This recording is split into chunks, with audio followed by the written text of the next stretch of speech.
Hello বন্ধুরা, আসসালামু আলাইকুম। আশা করি সবাই ভালো আছেন। তো বন্ধুরা, আমরা আজকে শিখব ওয়ার্ড কাকে বলে। কয়েকটি লেটার বা অক্ষর, বাংলায় বলে অক্ষর, ইংরেজিতে বলে লেটার, পাশাপাশি বসে যদি কোনো অর্থ প্রকাশ করে তাকে ওয়ার্ড বলে। যেমন ইট, ইট, ইটের মধ্যে ই একটা লেটার, এ একটা লেটার, টি একটা লেটার, অর্থাৎ পাশাপাশি কয়েকটা লেটার বসে একটা ওয়ার্ড তৈরি করছে। সেই ওয়ার্ডটা কি? ইট। যার একটি অর্থ আছে, সেই অর্থটা কি? ইট অর্থ খাওয়া, তাহলে এটা একটা ওয়ার্ড। ফাদার, এটা একটা ওয়ার্ড। এফ একটা লেটার, এ একটা লেটার, টি একটা লেটার, এইচ একটা লেটার, ই একটা লেটার, আর একটা লেটার। কয়েকটি লেটার পাশাপাশি বসে একটা ওয়ার্ড তৈরি করছে যার একটি অর্থ আছে। সেই অর্থটাও কি? ফাদার অর্থ হলো বাবা বা পিতা, অর্থাৎ যার একটি অর্থ আছে সেটাই একটা ওয়ার্ড। বুক, বুক অর্থ হলো বই, বুকের অর্থ হলো বই, তাহলে এটা একটা ওয়ার্ড। ডল, ডলের অর্থ হলো পুতুল, তাহলে এটাও একটা ওয়ার্ড।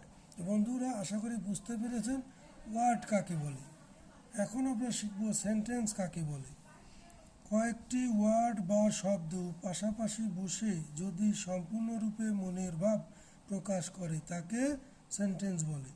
আমি বলেছি কি, কয়েকটি ওয়ার্ড বা শব্দ পাশাপাশি বসে যদি সম্পূর্ণরূপে মনের ভাব প্রকাশ করে তাকে সেন্টেন্স বলে। যেমন আই একটা ওয়ার্ড, ইট একটা ওয়ার্ড, রাইস একটা ওয়ার্ড।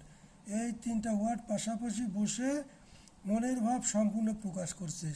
অর্থাৎ আই ইট রাইস মানে হলো আমি ভাত খাই। আই একটা ওয়ার্ড, ইট একটা ওয়ার্ড, রাইস একটা ওয়ার্ড, তিনটা ওয়ার্ড পাশাপাশি বসে মনের ভাব সম্পূর্ণ প্রকাশ করছে। আই ইট রাইস, আমি ভাত খাই, তাহলে এটাকে আমরা সেন্টেন্স বলবো। কিন্তু আমি যদি বলি আই ইট, আমি খাই, তাহলে মনের ভাব সম্পূর্ণ প্রকাশ করে না, তাহলে এটাকে আমরা সেন্টেন্স বলবো না।